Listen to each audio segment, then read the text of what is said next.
Good evening, ladies and gentlemen, and welcome to me basically talking with the Honeybadgers. I have here Karen Straughan, also known as girlwriteswhat. Hello. And I have Alison Tieman, also known as Badger Bites or TyphonBlue. Hi. It's Tieman, actually, not Tieman. Tieman, okay. Tieman, it's Tieman, Yeah. okay. Okay. Sorry, excuse the British elocution coming in right there. That's all it is. Well, so it it's likely that it doesn't take three minutes and lots of fun to actually. Honestly, I have radio shows that I've been on 3 times before, and they still call me Strahan. Strahan. Yeah. Oh, I don't know. I don't. As long as we're just going to address each other by first names, so I don't think the surnames are going to be too much of a problem. Right.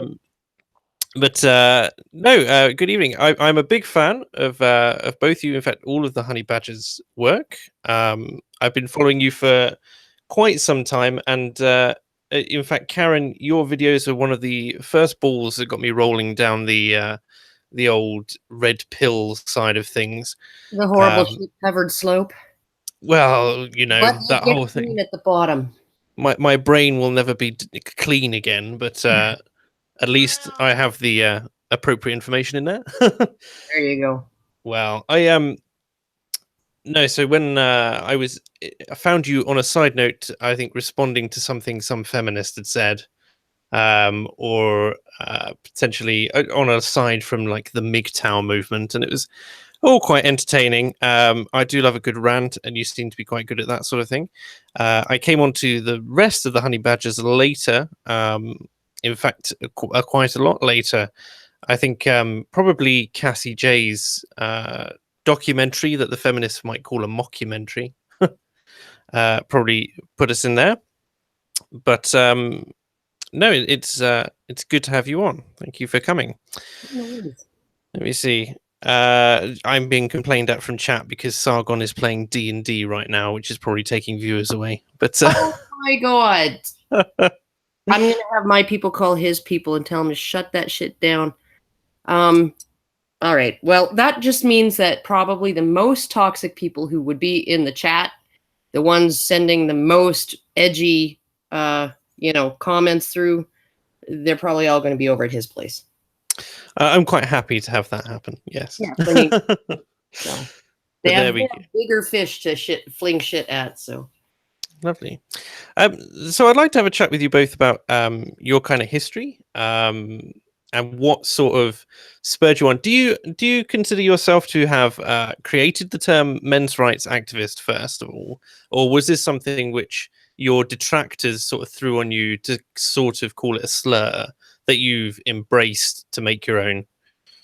Well, I think I could feel that one because I've actually been online in these circles longer than Karen. I started in like 2000s and 2002, I think. The original, where this originally came from, and it was in use even back then, but from what people who were using it, men who were using it at that time said, men and women, well, there were no really women at all, aside from myself, is that this was something that the feminists had appended to them to try to get them to stop talking about the issues that they were talking about. So the feminists who labeled them men's rights activists originally used men's rights activist as an insult. Yeah. And a way to stigmatize the things that they were talking about and stop them from talking about it. So they said, if you talk about the rate at which men are imprisoned, a greater rate because of due to bias in the judicial system, if you talk about loss of children, fathers' loss of children, you talk about suicide, you talk about homelessness, you talk about the lack of resources for men who are victims of domestic violence and rape. If you talk about all of those issues, they would call you a men's rights activist in order to stigmatize conversation about those issues. Because in their mind, the worst thing in our patriarchy that you could do would be to advocate for the rights of men. So that's the greatest insult they could create. And so they appended it to those original men's rights activists on the internet. And for the most part, a lot of people said, no, I'm not a men's rights activist. Oh God, you're right. And they would spend all of their time, instead of talking about the issues, they would spend all of their time saying, I'm not a men's rights activist. Of course I'm not. That's a horrible thing to do. Well, And it's funny when the whole narrative is painted in a very specific way. I mean, in my opinion, the two greatest lies that the feminist movement has ever sort of tried to opine is probably one, the denial of the feminine dark side, and secondly, the removal of male fragility.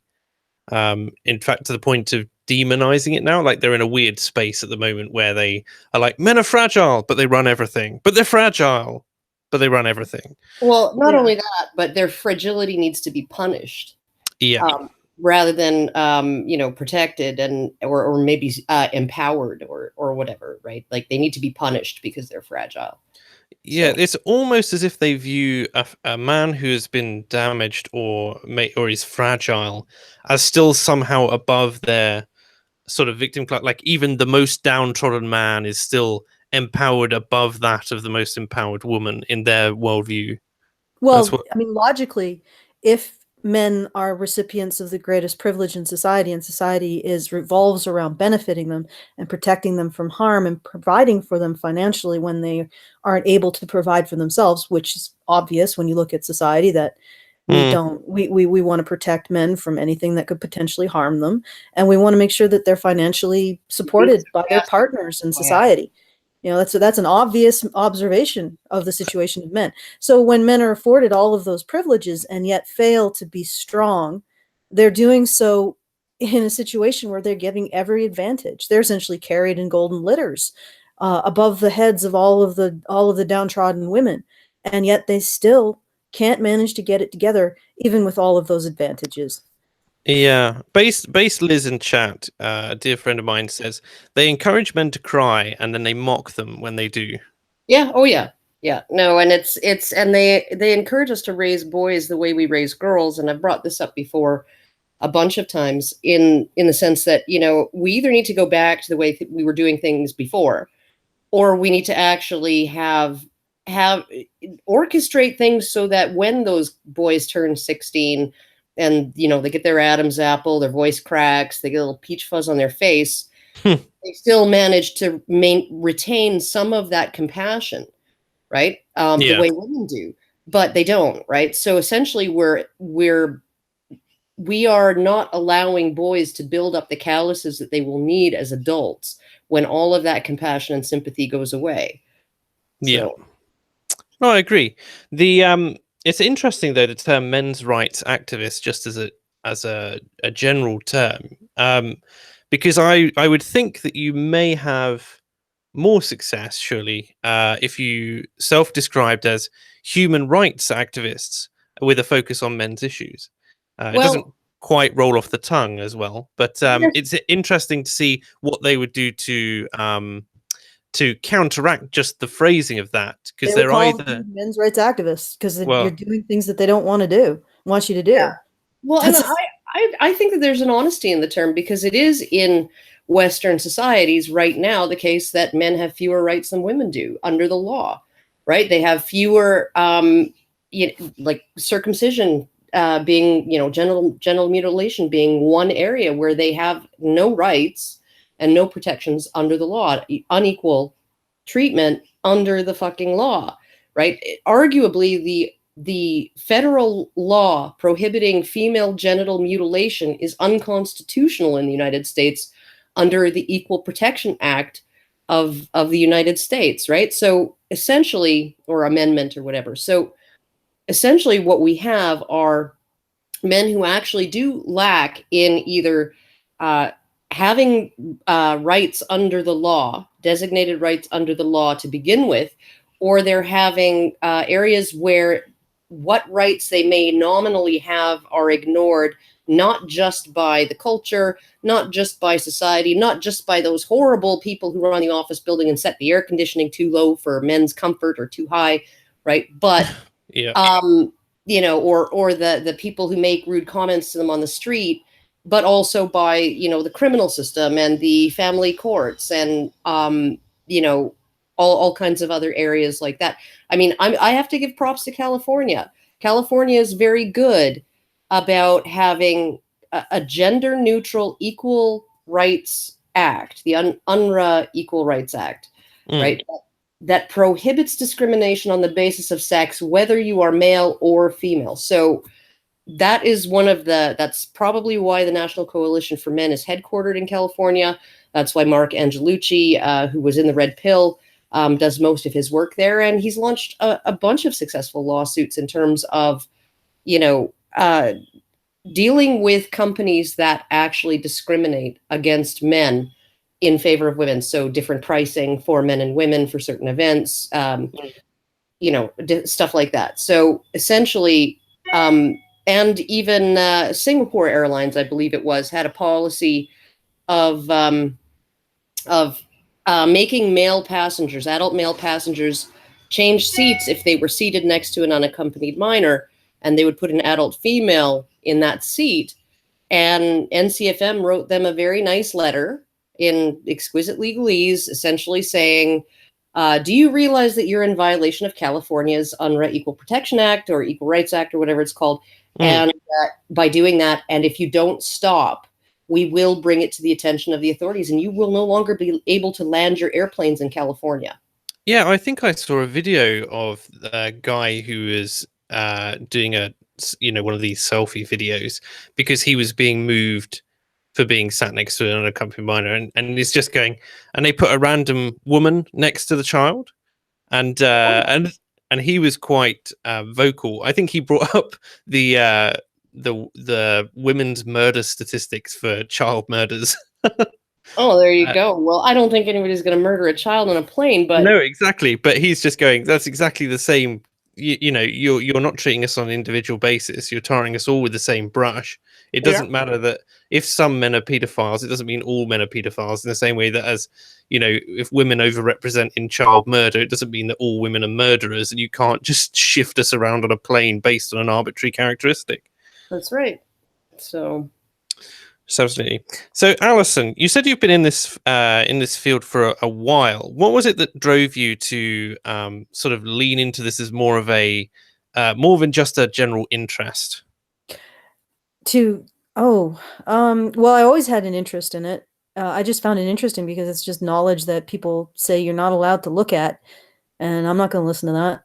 So basically, it was just something sort of like this mysterious, stigmatized knowledge, and I'm like, oh, well, I'm going to get into that and find out all about that. But what really got me into identifying as men's rights, or really for a long time, even at SOC.men, which is the original news groups that used to talk about these issues way back when. Yeah, it's really old. There was a article posted about how women in the military would get pregnant to avoid deployment. And there was a feminist on SOC.men who was making all kinds of excuses for the women. And for the longest time, that had been service in the military, for me, had been my most important, because I'd been a feminist prior to becoming neutral and then a men's rights activist. Service in military had been what I thought was the most important feminist issue. So women should have to be subject to the draft if they want the vote. And at that moment, I felt betrayed, because the feminist was arguing that these women who had made the pledge to serve in the military were somehow justified in engaging in behavior that made their pledge invalid. They couldn't serve anymore. A deliberate violation. A deliberate violation. If they had been male soldiers doing the same thing, they would have been court-martialed. I mean, you can get court-martialed as a male soldier for getting a severe sunburn. Yeah, I know. I have friends who've done it. So, and I'm looking at this, and this feminist is just making excuses for why these women don't have to abide by the choice that they made and their oath of service. And it was so, I felt so betrayed. That was when I started to, before I had been starting to move away from calling myself a feminist, but that was sort of the moment. It was like the nail in the coffin when I realized that the feminist movement had none of my principles. That it just didn't reflect any of my beliefs. No, all of the freedom, none of the responsibility. it's kind of one of the core tenets, I suppose. Although they say that they'll take responsibility, and yet it's just lip service. As far as I can say, I don't know of very many. I can't think of any off the top of my head feminist policies where they have, they're willing to take the cost of something on Yeah. themselves. And that's one of the things that truly aggravated me about feminism. And Well, it continues to this day. I never hear a feminist talk about what women owe society, what women are responsible for, what women have to do to be moral and just and good in society. I never hear that conversation from feminists. And I'm really tired of listening to them talk about how women are victims, and as a constant and eternal excuse why we don't have to hold women to a standard. So take my background, right? So I moved from socialist to where I am now on the centre right / conservative. I come from a heavily Christian background. Now, Christians in the UK in particular, very charitable group, and they recognise that we have things pretty good over here. They do a lot of work in local stuff. They tend to spend their free time on that, and where they invest their money is typically in projects abroad, and they will pursue it for the most part very aggressively. They will move abroad and they will find the issues, whether or not it's to do with spreading the faith, or whether or not it's to do with defending people who are being persecuted, or whether or not it's helping a downtrodden area, etc., etc. But they will do it aggressively, and they will, you never stop hearing about it. If you're in a good church that does this sort of thing, you never stop hearing about it. Whereas I hear nothing but silence from the feminist lobby when it comes to anything outside the borders of, be it their own county, their own country, their own state, or even just their own nation. You never hear anything. It's all about women's oppression in the West. It's all about women's oppression on the basis of triviality. And I have heard very good arguments that would say that feminism in general has not brought about many of the things it claims to have done. Even as far as the vote, there is so much misinformation around what got women the vote, what got men the vote. The idea that men didn't always have the vote seems to be something alien to them. As alongside the fact that women did have the vote, provided they were business owners and that sort of thing previously. So this is the misinformation campaigns of feminism. It's like I can understand people who say I am a feminist, and most of them are equity feminists in their own description, but I do not understand the lies that are flagrant lies that you would think that anyone with half a brain cell would be able to debunk in a second, but they don't want to hear it. Well, nobody wants to hear that, the sort of the market leader or the perceived market leader in, the fight for equality has actually been completely up to no good all along. And nobody wants to, the story of the suffragettes. It's like a powerful story. It's a fairy tale for sure. But it's a really, really, really cool one. It makes people feel, great about this thing that women made happen and blah, blah, blah. When in reality, the whole thing was bogged down in partisan politics. Was it the Liberal Democrats and not the the Democrats and the Labour Party anyway. And then there was another one that was sort of representing the working class. Okay. The suffragette societies had more money than both of those parties combined at their disposal. And they had 100% male support, or not 100%, but they had a majority of support from MPs, right? As of like 1909 or something like that, they had a generous majority of support from male MPs for female suffrage, but they kept on putting through bills that would only allow upper class women to vote, propertied women. So essentially, propertied women would have voted conservative. So these two parties who represent the working class are like, what are we going to do? Double the number of conservative voters? That's the end of us. So the whole thing was stalled because the suffragettes didn't want working class women to have the vote. They didn't want working class anyone to have the vote. No, but it's amazing how you don't hear about that and that sort of thing. No, you don't. And one of the biggest things was Millicent Fawcett who was a suffragist. She was not involved with the Pankhursts, or not heavily involved. She disagreed with them on a lot of issues. Yeah.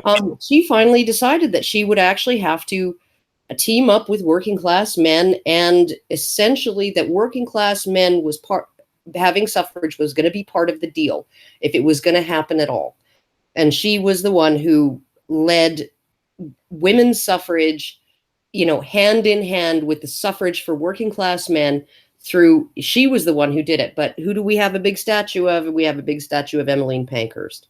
I find it's bizarre that the feminists also seem to believe that men in general are against them in a way where we wake up in the morning and just think about how we're going to tread on the women, when through all of history, and I do mean all history, not just post-suffrage, etc., I have always seen evidence of men striving to, on average, this is, protect women, and to but not just to protect them, but to ensure that both their needs are met, but that they are happy, if you know what I mean. Like, it's not just they can live, it's to make them as happy as possible or as comfortable in a situation as they can be that in a hovel somewhere, in a castle, or in a in a boardroom even. I mean, you can argue, I think, that men and women have had different roles, and therefore there's obviously been friction when the spaces that were usually the primary domain of men and women have overlapped. I mean, you see this when you got like the White Feather Girls, where men were objecting and not performing their responsibility, as it were.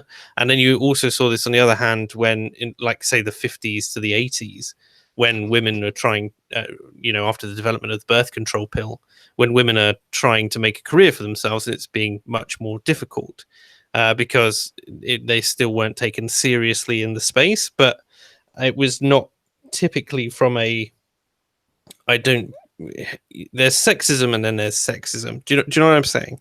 Well, you have to have a period of adjustment for sure. Like when you introduce something new, like, oh my goodness, now there's all these women here. Yeah, of course there's an adjustment that has to be made, and there are going to be people who are like, this isn't how we've always done things. That's just, but that happens with any aspect of any kind of system that already exists, right? I mean, my guy is having the hardest time right now trying to adjust procedures and processes, in the industry he works in, because he's surrounded by people saying, well, but we've always done everything this way, right? And he's like, yeah, here's a better way that has less human error and has, it's going to be faster and more efficient and more reliable.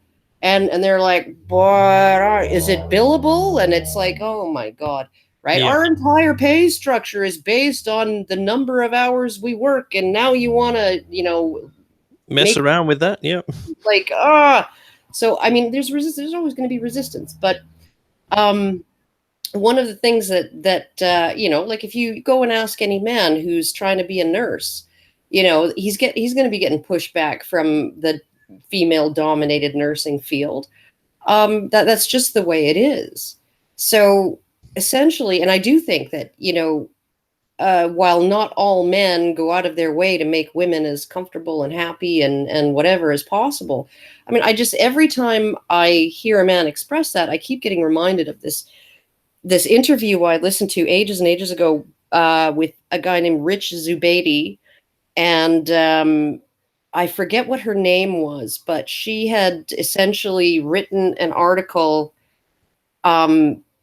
saying that whether a woman wakes up in a grass hut or in a palace, the moment she wakes up saying, I want more than this. And if she doesn't get it, she's oppressed. If it isn't handed to her by a man, she's oppressed. And I don't think that's every woman, but I do think that is sort of the extreme female end of that female dark side, right? That incessant, I would call it extreme hypergamy, right? Well, we do tend to, I mean, you see this on a cultural level, and again, it's not all, but but it is like the term high maintenance doesn't typically apply to men. Like it's not typically a something which is said about men, but also women in particular. Yes, I think that's can be a running theme. I would agree. Yeah. Aside from sort of the more philosophical nature of what men and women are like, how, can you list for me the ways in which you would say that coming out fully effectively as an MRA, making this your, shall we say, proper job, in what ways has it changed your life? Are you still on good terms with your peers, your friends? In what ways has this move changed your people's opinion of you? Oh my goodness. Do you want to answer that, Karen? Okay, well, he's talking about your personal relationships. Okay, all right, fair enough. Well, I was always sort of an odd duck, so I continue to be one. So I don't think my personal relationships have really changed that much. Like nobody thinks that you're a horrible person, though. Nobody in your life. I don't know. Like I have one cousin who's basically, I think, a social justice warrior and a lawyer. I don't know if he thinks I'm a bad person. I think that he's a little weird too. So yeah, it's interesting. We have some interesting arguments. I've had, so for instance, for myself, as I became much more outspoken politically, and certainly my defection from the left to the right has caused some contention. And I didn't move too much, and I'm not that outspoken. But so a few of my friends have said they no longer want to talk politics with me, and a couple of them have said we can't talk anymore. That's just the way it is. And I do know people who work in a very left-wing environment who also have had instances where they go, their friends have literally called them a racist or a sexist to their face. And then even though they, have been even best friends for some years, it's very strange.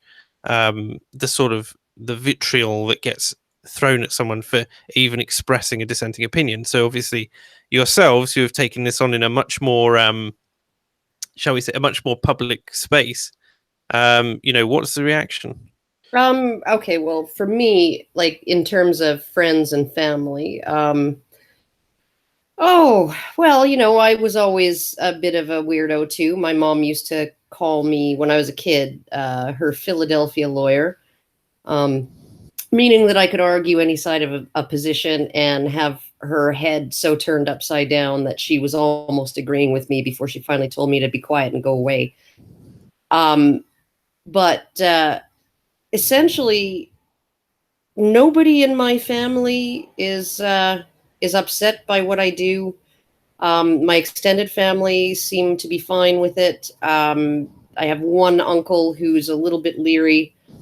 I didn't really have many friends at all. I had one who was quite a feminist, and but it was sort of like I moved out of province, and we would have probably fallen out of communication anyway. Sure.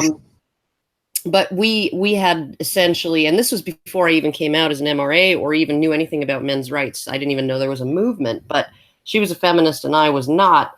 And we finally decided that there were some topics that were just off limits, because discussing them would ruin the friendship. So I think she was probably quite upset or appalled at, if and when she discovered what I do now. But by the time I came out online, oh my God, truck, go away. By the time I came out online with my name and or at least even my face, right? That we hadn't spoken in a year anyway. So, actually I have many more friends, now that I am, involved in this, just because friends in the men's rights community and the politically incorrect community tend to be very persistent in maintaining their friendships with me. I'm pretty lazy that way, but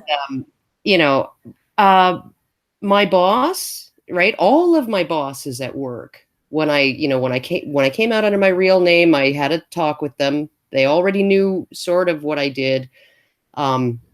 A little bit, but I was just like, I'm just warning you, if you get a phone campaign that, you have a misogynist rape apologist on the payroll. And the general manager, Lucy, she said, don't worry, Karen, I'll just tell them Karen's always been a bit weird. We knew that, but at least she shows up. Never call here again. Click. Right. And the other bosses, one of them a woman and the other a man, they were very, very much behind what I do. In fact, when Gabby heard what I did online, she thanked me, and she was almost in tears thanking me. And I later found out it was because her son was going through something really horrific at the time. And she felt like the entire system was stacked against him, which it was. For me, a lot of if you want to hear this before I go, Sure. A lot like there had been other things that had happened in my family, so I'm basically estranged from almost the entirety of my mother's family. And it really has nothing to do with me. What happened was my mother died in 2007 of lung cancer, and in a couple of years my father had married again, and then her mother really did not approve of that. So, basically I'm this side of it. Yeah, this side of the family is persona non grata. So basically the only family that I have at the moment who I really talk to are my father's side of the family. And so basically, and then mostly just my father. And what's happened with my relationship with my father is I think I've slowly turned him into an edgelord. As long as he doesn't slip over and become a shitlord, then you'll be all right. Yeah, he actually watches Honeybadger Radio now. Oh wow. Yeah, except his favorite part is the Ragening, which I do with Dr. Randerkamp. Dr. Randerkamp is his favorite badger.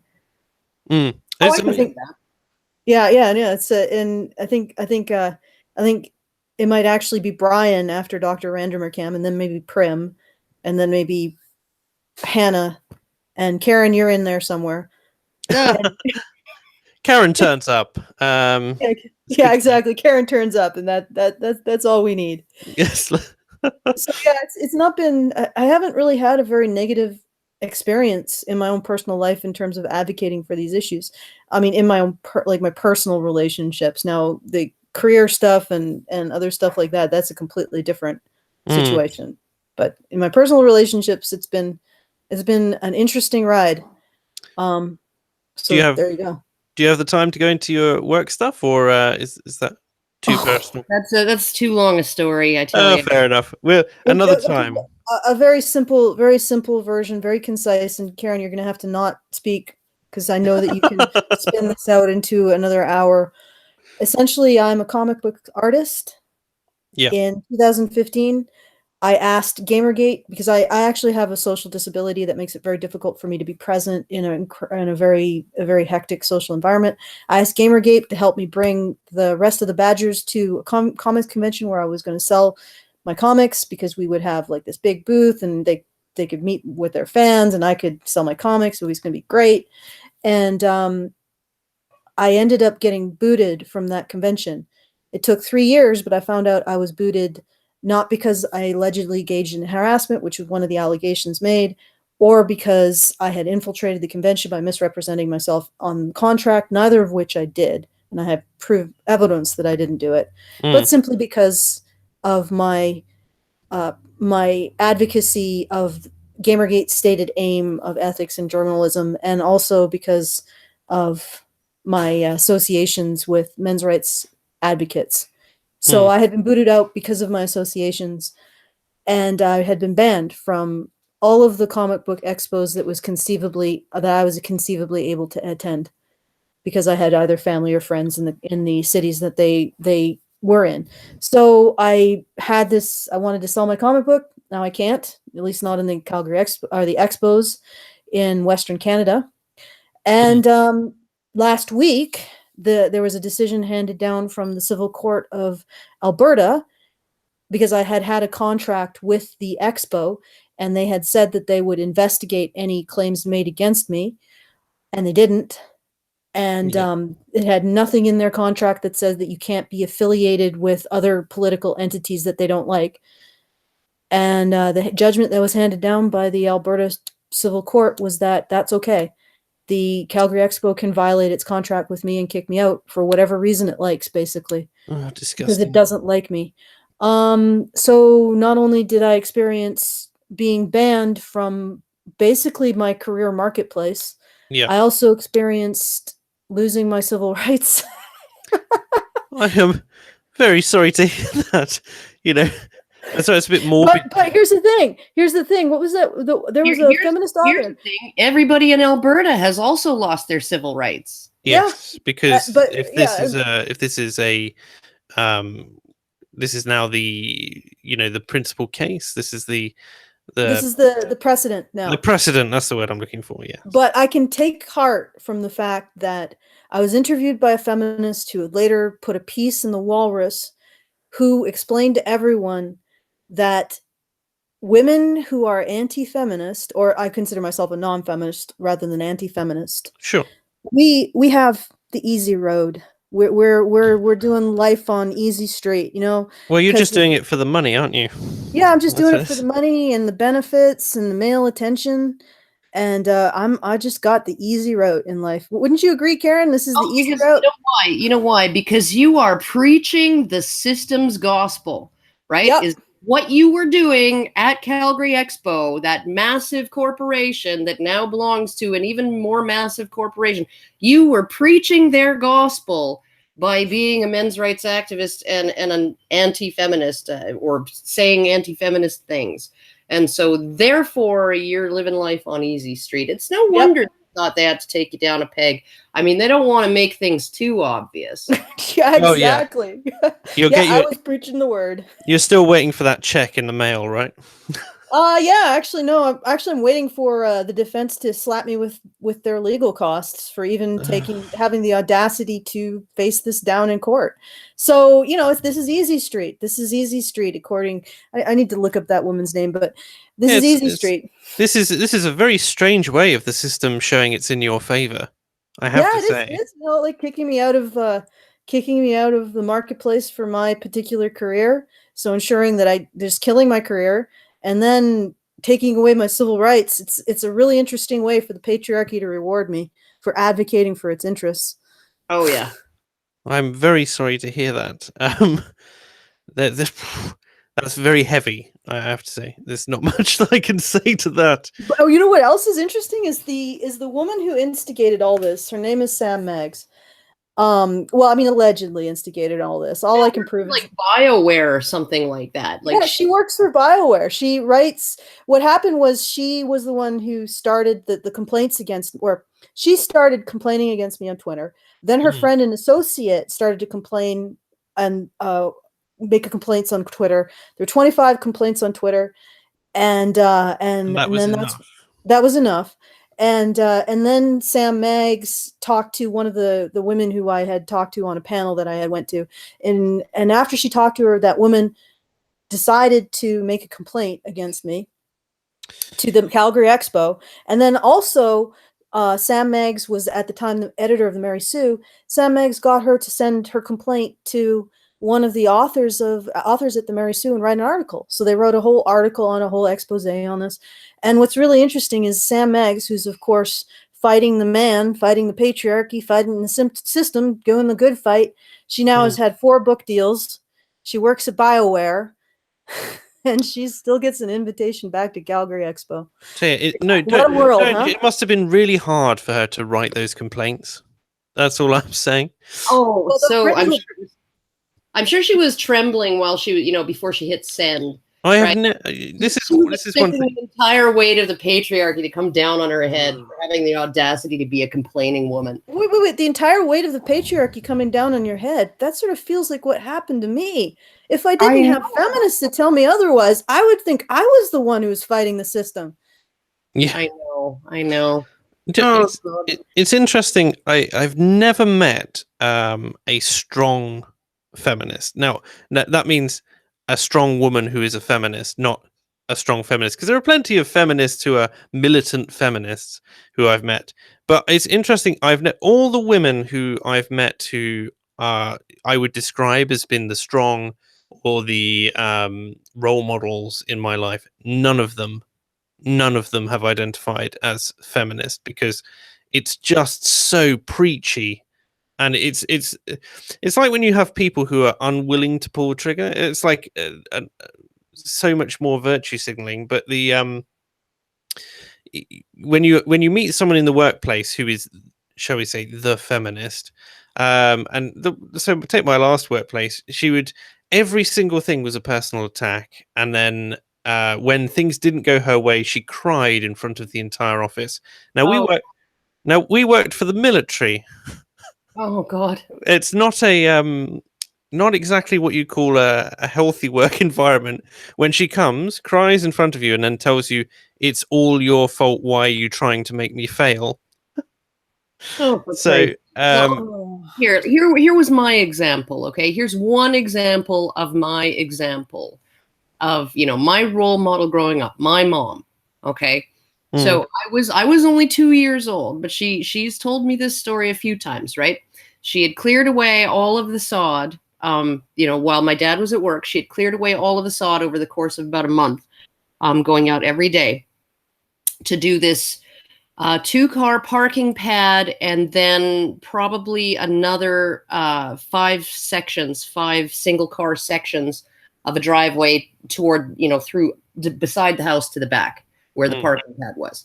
Okay, so she had cleared all of this off, and then he would come home and they would load up. He'd borrow a company truck and they'd load it up and he'd haul it off to the dump, right? Yeah.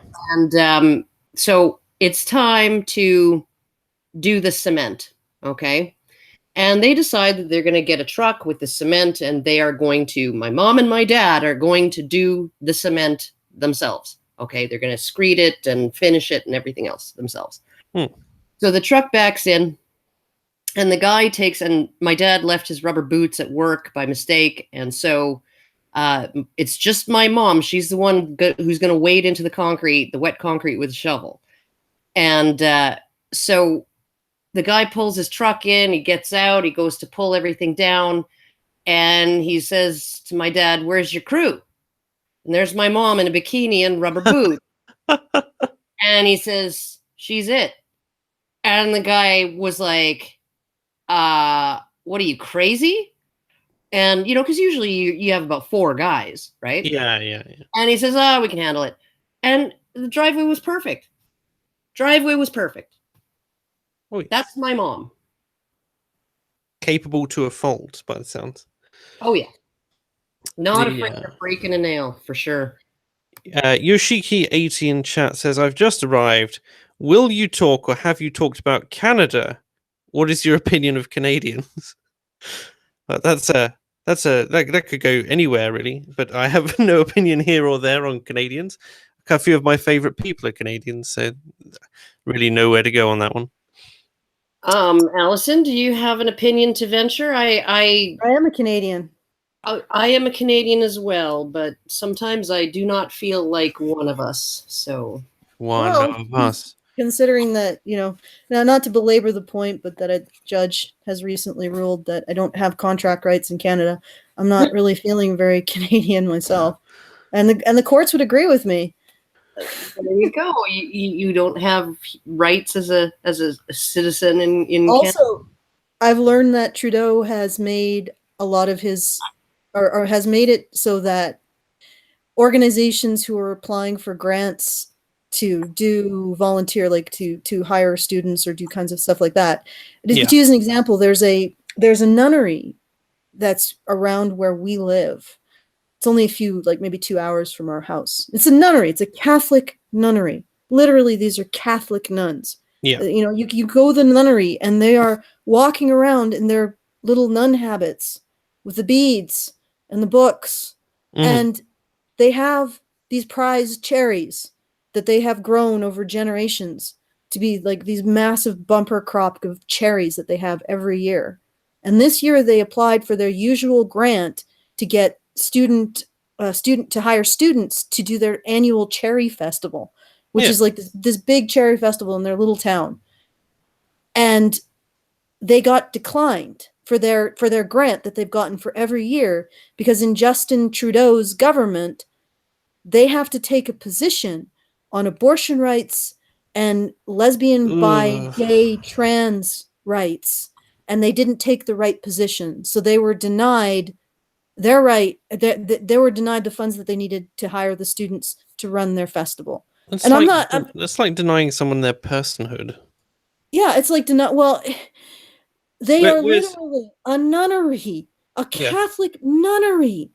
What do you expect them to say? Exactly. Like, what are you going to do? Ban Catholicism? Well, essentially, I guess that's the next step, is to ban Catholicism, or ban all forms of the government will just Christianity. refuse to fund any to give grants to any kind of anything that you have to take a position on. The Ontario, the Law Society of Upper Canada, which is Ontario's law society, has also required it's every lawyer in the province must submit a personal a personally written position paper, essentially pledging to uphold the rights of LGBT people, and fight Islamophobia and all kinds of other stuff. Goodness And if this is mandatory now. You just go that comes under the broadest, like the fact that you're supposed to treat everyone the same, and that means doing that, but you shouldn't need. It's a moral caste system. Exactly. Essentially, what they're creating is a moral caste system. Someone like myself, who has associated herself with people that the media finds unsavory, of course, is on the lowest caste. And by association as well. Yeah, well, guilt by association. I'm on the lowest caste. Therefore, it's acceptable to take away my human and civil rights. Like I would argue that, like a nunnery, just like anybody else, doesn't necessarily have a right to government money. But when you look at the fact that the government can disqualify you based on nothing, I mean, like based on personal views that you hold yourself, right? That don't have anything to do with the activity in question. This is about cherry picking. This is about picking fucking cherries and probably selling them at a farmer's market and giving the money to a homeless shelter or some shit like that. Yeah, the charitable ends, particularly of religion, it's bizarre. Although in the chat they say, let's speculate on how the hypothetical neighboring mosque's date harvest festival would have gone. Oh no, they would. Well, they could probably say that they are against abortion and want their position on to be made illegal. No, their position on homosexuals is that they should be thrown off of high buildings, and they would still get the money. I mean, they could even say that that all Jewish people should be killed. That's what I'm saying. They would say. I would not say that, and I'll be fucking quoted out of context for that one. Oh, it's too late. You've already been sound grabbed. Yeah, they would probably say that that's okay too. They're Muslims. They can have whatever opinions they want, which is really interesting, because if you put Islam or extremist Islam in a position where you cannot criticize any aspect of it, you can't criticize the fact that it executes gay people. You can't criticize the fact that there is a huge streak of anti-Semitism. Well, it's hard to say it's anti-Semitism because they're both Semitic people. It's anti-Jewish sentiments. Like, it's huge in their culture. And also, they don't have the same attitude towards granting women the same kind of civil rights. Now, we could argue whether or not there's a balance overall in their society, but they certainly aren't on the same page when it comes to feminists, when it comes to granting women civil rights. So it's like, and then you put them in a place where you can't criticize extremist Islam, and they advocate for all of the positions that social justice warriors are against. And it's just a bizarre mix. It's sort of hard to wrap your mind around. Well, what is it Jordan Peterson says? He's saying he's toying with the idea that Islam is almost the final state of feminism, because the reason, why does Islam attack the West, apart from the fact that their religion says that nothing else on earth can exist except Islam? It's because they say, look at how terribly these people treat their women. and Yeah. that, you know, the whole reason for the hijab and the niqab, etc., is for modesty, and it's a symbol of sexual readiness. Effectively, that's why their children don't wear it, but their you know, of age women then do.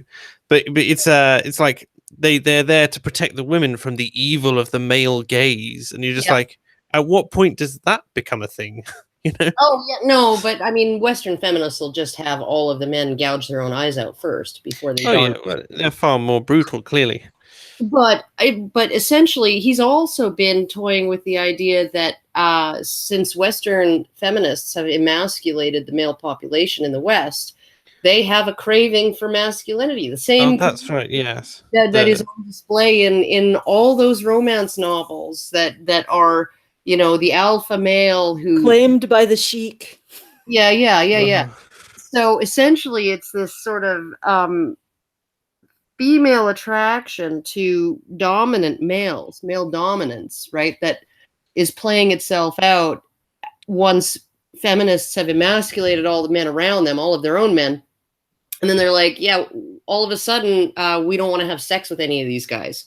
But no. Well, look at that swarthy man over there. Well, I've heard some theories which have stated that women want a dominant man to father the child and the beta male to look after it, from an evolutionary perspective, and that's why. But now they've removed the people that they want to copulate with, and now are left with only the beta males, and that's what they're stuck with now. And can I just make 2 points before I go? One, yeah, sure. I was wandering around Amsterdam for like a couple days, trying to heal from jet lag, and we ended up staying in a rental in sort of an ethnic neighborhood, and I saw plenty of abayas, or like the full dress covering, and I have to say, modest. If there was a strong wind, you could see every single curve on a woman's body in one of those things. Every single, because it's really clingy fabric. So it's modest when the wind is still, but as soon as there's a stiff wind, it's no longer modest at all. It's more modest to actually be in a pantsuit. But I just wanted to point that out. So I'm like looking at these women and I'm thinking, you know, I can see your butt crack in your abaya, because it's a stiff wind and every single like your body is outlined completely. So it's only modest in certain circumstances. Is this really that modest? I mean, is this really that modest in terms of clothing? Oh no, well, it's a statement, isn't it? It's more than anything else. Statement. It's more of a statement, and it's also, I think, a statement that, you know, you have these moments where they're wearing one, and then everything is revealed, and then it goes back to not being revealed. It's almost like a constant tease. Exactly. Well, it is designed to be. It is the equivalent to Islam as lingerie is to us. That is. Yeah, but they're constantly walking around in it. Yeah. That's what's crazy about it. Like, I'm looking at this and I'm saying, you know, they say that Western garb is more revealing, but you know, you look at the average woman in like jeans and a t-shirt, she's not she's not revealing as much as when that clingy fabric starts to be blown in one direction. So I don't know. It's just a little bit weird. But anyway, Karen unmuted, so if she wants to talk to that. No. I'm okay. I'm just All right. So I'm about to go. Thank you for inviting me. I think I had one more thing to say that I forget what it was. Well, we'll have to apologize for that. We'll have to have you back at some point then. What a shame. I'm just thinking that the protestations that abayas are that freaking modest are a little bit overblown. I would agree. Muslim women are getting away with some shit here. I would tend to agree. I would agree with you on that one, certainly. Which is why I have a huge problem when you have like little kids going in and wearing it to school and stuff like that. Well, yeah, and the other thing is that it seems like this whole argument between the abaya and what Western women wear is almost the same sort of argument that women get into, where they're sort of grandstanding about how they're classy and those other women over there are trashy, you know? It's that kind of thing. But I'll leave that. It's like that cartoon with the woman in the bikini and sunglasses and the woman in the burqa walking past each other, and the woman in the sunglasses is thinking, everything covered but her eyes. What a horrible patriarchal culture. And the woman in the burqa is saying, nothing covered up but her eyes. What a horrible patriarchal culture. Yeah, because it is true that they will say that women in the West dress, they don't have any volition of their own. They dress the way their men want them to. Yeah, period. and we're mistreated and degraded and stuff and objectified by our men and Yeah. Yeah. And we're not properly protected by our men as well. They let us go out on the street and take part in dangerous activities, which is obviously an indication that Western men do not care about us or provide for us properly. Anyway, I'm going to get going. That was sarcasm, by the way. No, we know. It's been a pleasure. Thank you very much for coming on, Alison. And No problem. I can stick around a bit longer, so thank you for having me on. And take care. Enjoy your time with Karen. I will do. You're going to leave me alone with her? Well, I promise I'll be gentle. Help me, chat. Give me strength. Yeah. So moving right along. Moving straight along. I heard you say in a video some time back that despite your work in the MRA field, you were quite pessimistic about the state of society and the relationship between what men expect, what women expect, and what feminism expects, and what sort of the mainstream does. And you were quite, I believe, I can't remember, you may correct me if I'm wrong, you said that you didn't necessarily think that your work in particular would have any kind of impact. Well, I think it has a certain impact among a very, very tiny minority of people. It's just a matter of, is it going to actually change anything? Like I think it was John the Other who said once on a radio show that the idea of compassion for men is kind of like Teflon coated. You can actually sit down and talk to a person and actually show them that society lacks compassion for men and actually get them to begin to feel compassion for men, and then whoop, it's gone, right? And they just go back to doing what they normally do. And so essentially, so much of this is biologically, I think, biologically reinforced. Yeah. Or it's rooted in biology and then it's culturally reinforced is probably the better way to say it.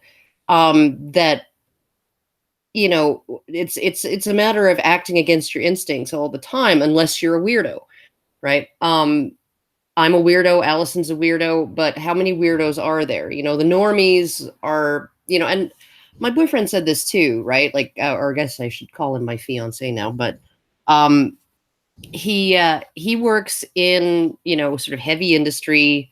There's like one person in the entire office who is female. All the rest are not just men, but men who have come up through the trades. So they're not white collar workers necessarily, or at least they don't have white collar attitudes. And he talks and they're all very conservative. And he talks to them about the stuff that I do, and they kind of nod and go, "Yep, it's good she does that," but then they don't want to hear any more about it because it makes them uncomfortable. Right. And they're just like, they don't want to, I don't think they want to be reminded how hard and heavy they could be fleeced in a divorce court. Right. They don't want to think about that. Right. And, one of them even, sort of arguably his first wife divorced him because he was absolutely adamant that he was not going to have kids. He did not want children. And then he met someone else, and 3 months into the relationship, she's pregnant. Oh, oops. Right. And now he's been roped in. And it's just like, like these guys, they don't necessarily want to think about the implications of their vulnerabilities. No, it's a very difficult subject. I think because a lot of people in particularly in the working class, we call it here, have a real, it's like a pride, I suppose, in themselves. It's to do with, it is that masculinity, but it's also in the women as well. Who are adamant about how strong their men are as well, and they don't, they'll lean into that strength. They don't want to talk about the vulnerabilities in the same way, certainly not in public. And then, but I'm always encouraged, I suppose, by the fact that I think people aren't necessarily all weighted against sort of the ideas that we are saying more publicly, because only 7% of people in the UK certainly identify as feminist, and that is, I consider that to be an optimistic figure, although I don't trust polls very much. It's hard to know, even with a margin of error, how many more could identify in that sphere.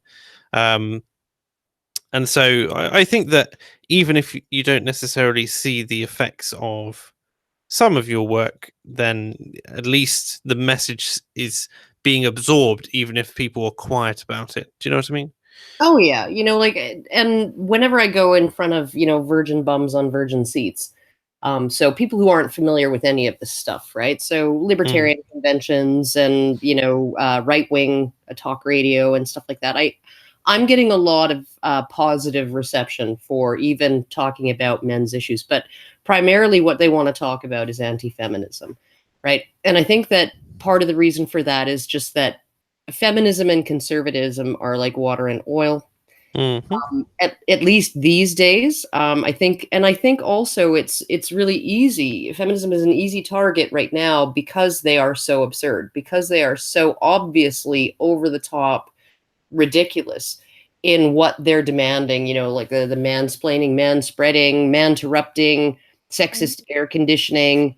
If there's cringe compilations of it, then it's easy to take. Yeah, it really is. And so, I mean, they see these things, like let's get rid of, in Britain, they got rid of the grid girls and the darts. The walk-ons, walk-on girls.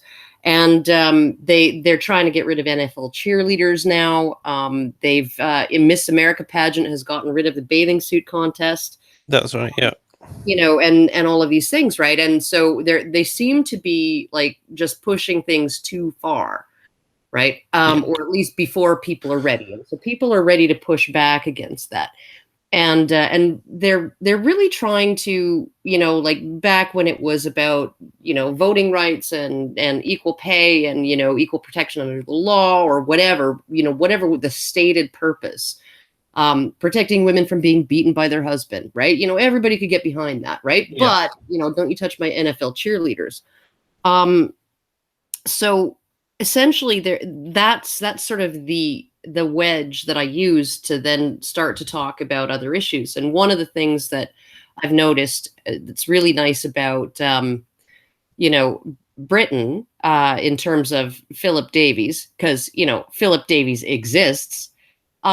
He's used the word misandry. He's used the word misandry. Senator David Leyonhjelm down in Australia, he uses the word misandry all the time, right? And that's something that's a really positive change in terms of feeling confident as a politician to use a word like that. Yes, without the fear of it destroying your career. Unironically, and it hasn't destroyed either of their careers. So because misandry is something that it's a very, very difficult it's an easy concept to explain what it is, but it's difficult to get people to believe that it exists. Yeah. And same with androphobia, right? The same people who say, the same men who say, well, when I'm walking at night and there's a woman in front of me, like ahead of me on the sidewalk, I always cross the street so that I don't scare her. Yeah. Right. And then they will say, but androphobia isn't a thing. Being scared of men is not a thing. We're strong. And strong people aren't scared. Even though women. Even though they don't click that. I don't understand what real courage is.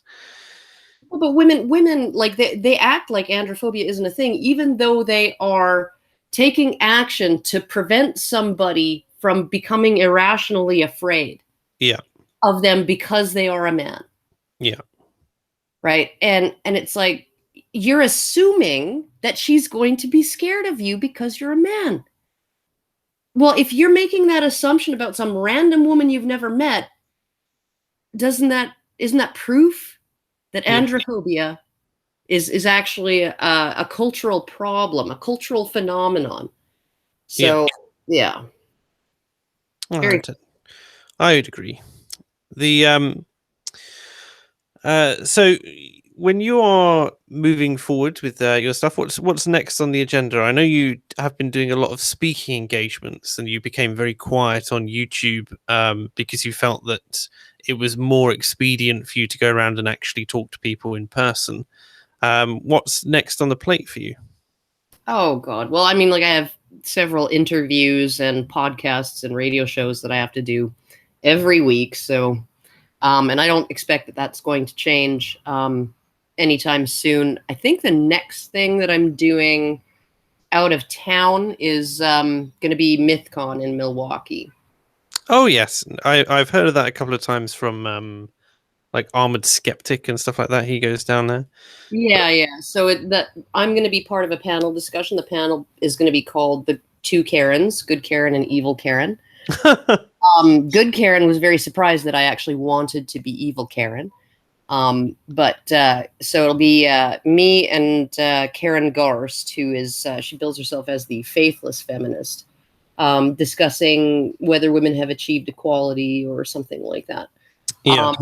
And so that should be fun. And I've spoken to her briefly, and she seems like a nice person. And I think that we probably would find some things that we agree on. So, so that should be hopefully productive. It hopefully won't turn into a Thomas Smith Sargon of Akkad. Yeah.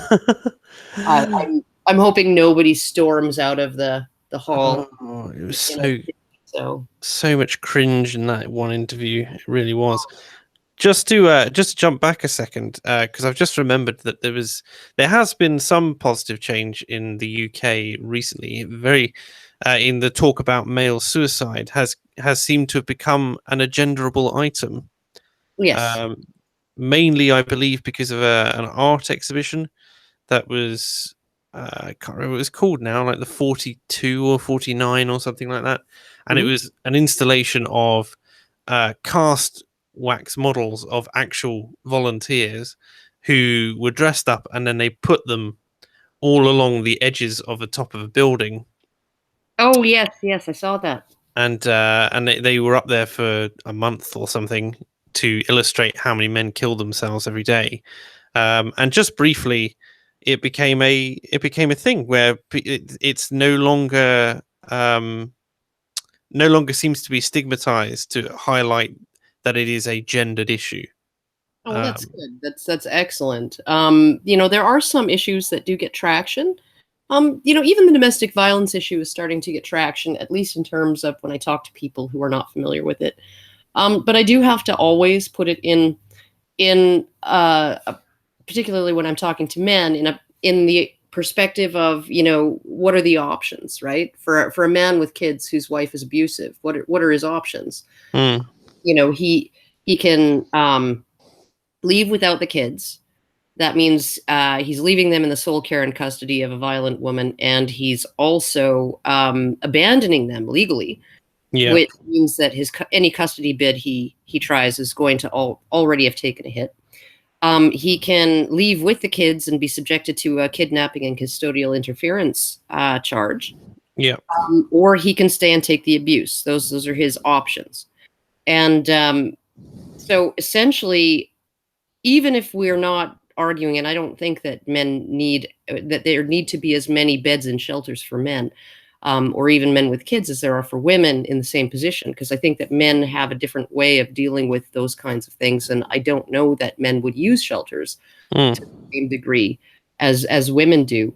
But they do need some kind of mechanism, official mechanism, through which to validate verify their decision, and support their decision to take their kids out of that environment. right? That an agent or a social worker or someone who is there to sign off, who's been authorized by the authorities to sign off on his decision to remove his children. Because as long as he does not have that, he cannot take his children. Yes. So, but you still have to put it in those terms in order to really get it across that men do need some kind of services in that regard. Yes, it's the the idea that a man may not be self-sufficient in the same way as without being attached to a label like being disabled or that sort of thing, or you just get the deadbeat dad scenario typically, don't you? That's what you get called. Oh well, it's the switch between what is his why did he allow this to happen to himself, that sort of thing. Oh, That's yeah. quite a common argument. Yeah, there you go. and you even see that in feminist analyses of sort of intimate partner and domestic violence, where they'll say, well, men are a tiny minority of the victims, and the men who are victims are usually elderly or disabled. So these are men who are at the mercy of female partners through no fault of their own. They couldn't defend themselves even if they wanted to. Well, I don't know what to say to that. I just think that's ludicrous. I know people personally who have been both emotionally and physically abused by women who and they've been very physically capable, but they've believed that they are in love at the same time. It's a very difficult state of affairs. Oh yeah, and there are men who have shush. There are men who have gone through a lifetime of programming of it's never, you never lay your hands on a woman ever, and women don't get that same programming. They may be told don't hit, but at the same time, I mean, even as late as the 1980s, it was considered if a man got fresh with you had carte blanche to slap him if he insulted you. Or said something sexually suggestive to you, you were completely authorized by the culture to take that one step further and make it physical. And you had an immunity against any kind of retaliation in kind because of that social convention. Admonition, that you never put your hands on a woman. So, well, it's also because the a lot of these guys who get preyed on, even if they're physically capable, the social anxiety issue is a big one at the moment, because a lot of men are quite insecure, just generally speaking, particularly if they're young, particularly if they haven't had masses of general social interaction, because the schooling system tells them they're bad if they express themselves in a certain way. So they're very unsure, and as soon as they get into a relationship, they're very they want to preserve it, and it just sort of it becomes normalcy to them. They're like, isn't this the way it's meant to be? Or they're terrified of being single, and so they let it persist, and so it goes on. Yeah. But anyway, on that very morbid note, I guess it is time to end. All right. It's been a very great pleasure having you on, Karen. Thank you very much for joining me. No worries. And I will come on again sometime if you like, but it won't be for a while. Oh my God, dog, shush. There are sirens off in the distance, and defending her mother against him. That's what it is. No, she just wants to sing along. She sings along with the songbirds too. It's really weird. Bless. Yeah. Anyways, I'm going to end it off here, guys. Thank you, chat, for joining us, and I hope you enjoyed the conversation. Take care.